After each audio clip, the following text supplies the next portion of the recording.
Hello friends. आज हम अपनी क्लास में डिस्कस करने वाले हैं कॉन्सिक्वेंसेस ऑफ ओवर कैपिटलाइजेशन की। जो ओवर कैपिटलाइज हमारी जब कंपनी हो जाती है तो उसके क्या प्रभाव पड़ते हैं। अब ये प्रभाव किस किस पर पड़ेंगे? कंपनी पर पड़ेंगे ही पड़ेंगे, है ना। और किस पर पड़ेंगे? कंपनी पर पड़ेंगे, है ना। शेयर होल्डर्स पर पड़ेंगे और सोसाइटी पर पड़ेंगे। तो हम इसको 3 पार्ट्स में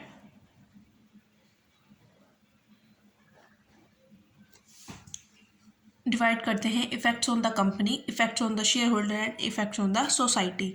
वन बाय वन हम इनकी बात करते हैं।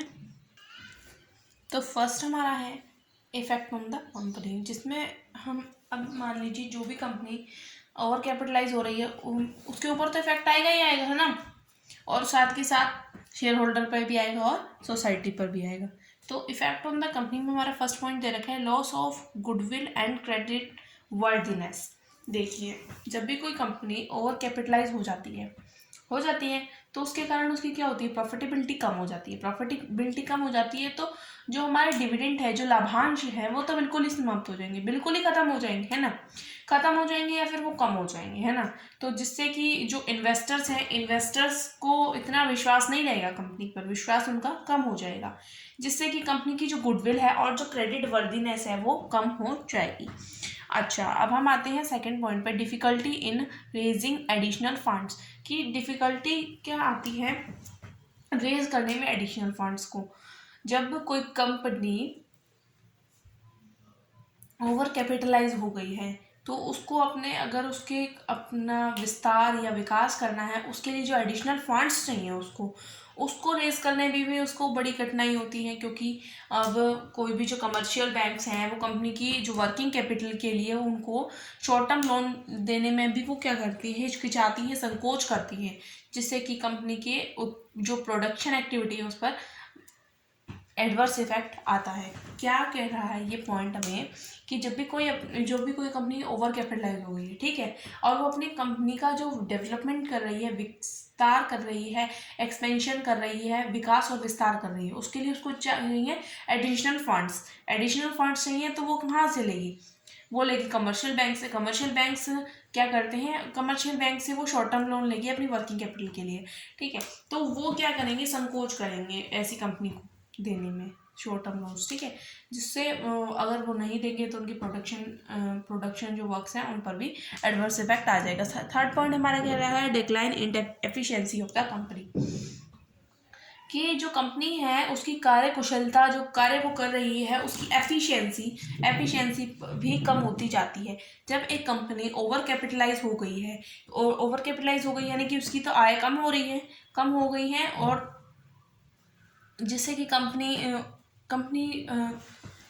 डेप्रिसिएशन या फिर पुनर्स्थापन को क्या बोलते हैं, रिप्लेसमेंट करने के लिए उस पर क्या है? प्रॉपर क्या नहीं है? रिजर्व्स नहीं है। तो और उसे अपनी पुरानी मशीनों से काम चलाना होगा, और जो पुरानी मशीनें हैं उनको भी रिप्लेस तो कर ही नहीं सकती क्योंकि उसके पास पैसे ही नहीं है, अर्निंग नहीं है तो वो कैसे रिप्लेस करेंगे, ठीक है। इसके लिए वो अच्छी जो क्वालिटी का सामान नहीं बना पाती, उनको प्रोड्यूस नहीं कर पाती है अच्छी क्वालिटी के माल को, और जिसके कारण वो अपने कंपटीशन में पिछड़ जाती है अपने कॉम्पिटिटर से और अपना मार्केट खो बैठती है ना। अब फोर्थ पॉइंट हमारा है difficulty in the payment of interest, ठीक है।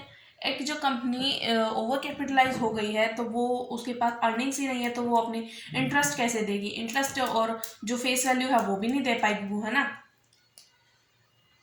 उनका वो नियमित भुगतान नहीं कर पाएगी, और नियमित भुगतान करने में असफल हो जाएगी, जिसके कारण जो हमारे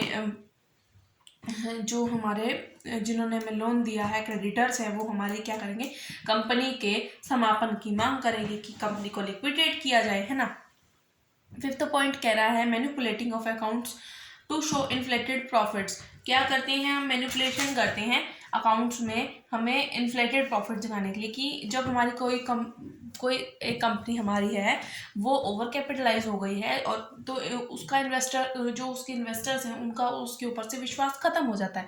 ख़त्म होने के बाद उस विश्वास को दोबारा से ना खोने के लिए वो क्या करती है, अकाउंट्स में गड़बड़ी करते हैं और प्रॉफिट ज़्यादा दिखाते हैं। प्रॉफिट ज़्यादा दिखाएंगे तो उनको ज़्यादा हाई रेट से क्या देना होगा, डिविडेंड देना होगा। और डिविडेंड देने के लिए वो क्या करते हैं, वो कैपिटल का यूज़ कर लेते हैं, जो कंपनी की कैपिटल होती है ना उसमें से ही दे देते हैं। या फिर वो अगर कैपिटल भी कम हो जाती है, कम पड़ जाती है, तो उसके लिए वो क्या करते हैं, वो फिर लोन लेंगे तो हाई इंटरेस्ट देना होगा, फिर इससे कंपनी की स्थिति और भी ज़्यादा खराब होती जाएगी, है ना। नेक्स्ट पॉइंट क्या कह रहा है, लिक्विडेशन ऑफ अ कंपनी।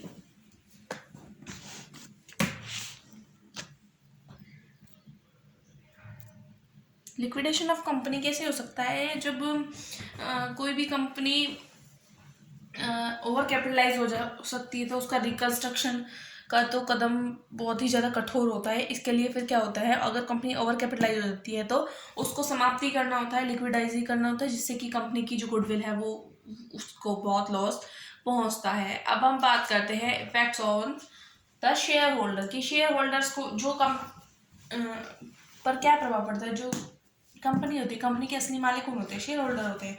तो शेयर होल्डर्स की अर्निंग ही नहीं होगी तो उन पर क्या इफेक्ट होगा, उनको डिविडेंड कम मिलेगा, है ना।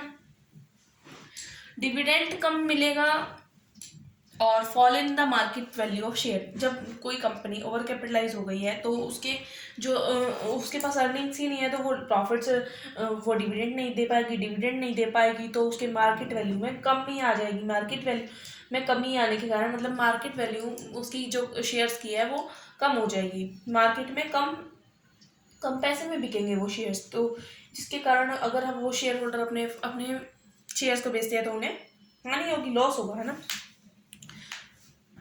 थर्ड पॉइंट हमारा कह रहा है अनएक्सेप्टेबल एज कोलेक्टर सिक्योरिटी। जब कई बार क्या होता है कि जो शेयर होल्डर होते हैं ना, वो शेयर होल्डर या फिर कंपनी अपने शेयर्स को एज अ सिक्योरिटी रख कर लोन ले लेती है। लेकिन अब जब कंपनी ओवर कैपिटलाइज हो गई है, उसके जो शेयर्स की वैल्यू क्या है, कम है, तो कोई भी जो कोलेटरल सिक्योरिटी के रूप में उनके शेयर्स को लेने में हिचकिचाएगा, क्योंकि उनके शेयर्स की पहले ही वैल्यू कम है ना, मार्केट वैल्यू कम है, तो कोई भी उनको इजीली एक्सेप्ट नहीं कर पाएगा।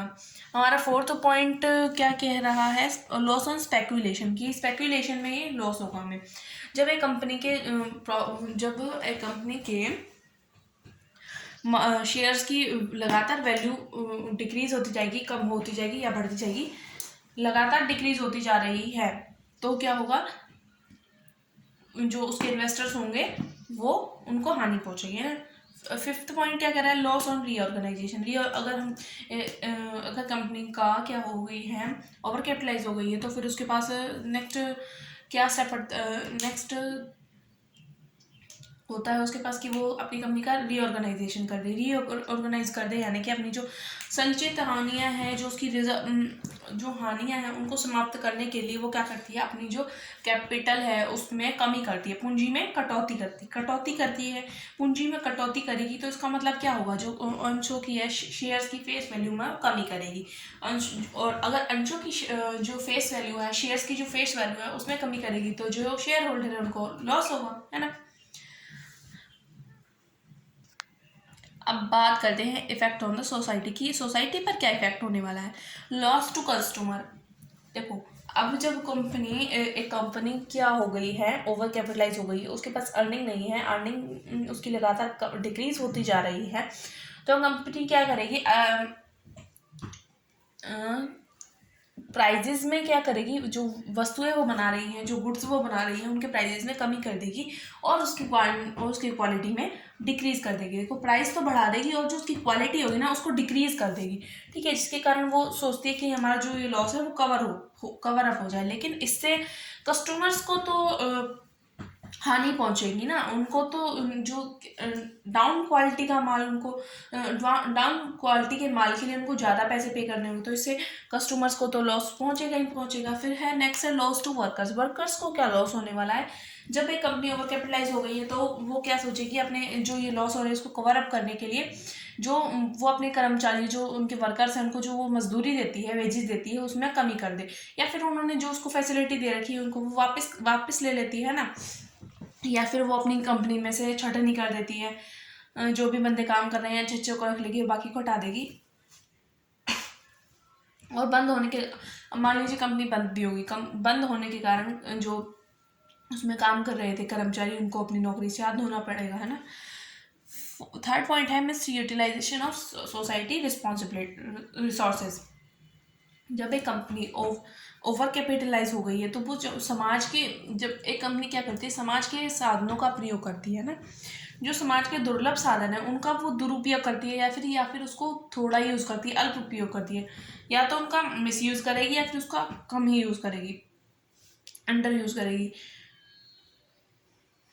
यदि इन साधनों को हम अच्छी जगह श्रेष्ठ यूज़ करते तो उनको और अधिक यूज़ किया जा सकता था, है ना। इससे तो सोसाइटी को, मतलब कि जितना यूज़ होना चाहिए था उन रिसोर्सेज का उनसे कम किया गया, तो इसको सोसाइटी से तो लॉस होगा ही होगा। अब फिफ्थ पॉइंट है हमारा, फोर्थ पॉइंट है adverse effect on economic development. जब एक कंपनी ओवर कैपिटलाइज हो गई है, वो अपने कंपटीशन का सामना नहीं कर पा रही है, तो उसको बंद करना पड़ेगा। बंद करने से क्या होगा कि जो इन्वेस्टर्स हैं उनको कैपिटल लॉस होगा। उसके कारण संस्था को बंद करने के कारण एक अजीब सी भय की लहर सी दौड़ पड़ती है ना।